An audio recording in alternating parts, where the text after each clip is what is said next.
যদি কোনো বিষয়টা উল্লাহ রাখতে না পারে বিকল্প আরেকটা ব্যবস্থা রয়েছে একজন ব্যক্তিকে দুই বেলা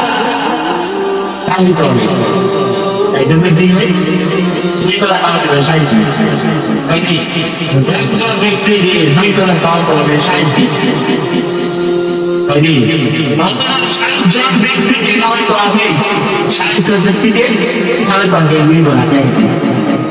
সাহায্য ব্যক্তির সাথে বসে ওই কথা বলা হচ্ছে এটাও আপনার অথবা একজন ব্যক্তিকে সাহায্য করেন এটা হচ্ছে উইদাউট কাজার মুহাসা ওবেইনা এটা হলো আমাদের মুহাসা এখন আরেকটা হালাত রয়েছে উইদাউট কাজার এটা হচ্ছে কাফার এরপর থাকতে দিয়া যে সমস্ত পুরুষ বা মহিলা গায়ে বেশি অসুস্থ তার কারণে সে এখনো নামাজ পড়তে পারবে না এখনো রোজা রাখতে পারবে না সামনে জায়গা কোনো সুযোগ নাই এমন অসুস্থ যার আজীবন হয়ে গেছে আজীবন হয়ে তার সামনে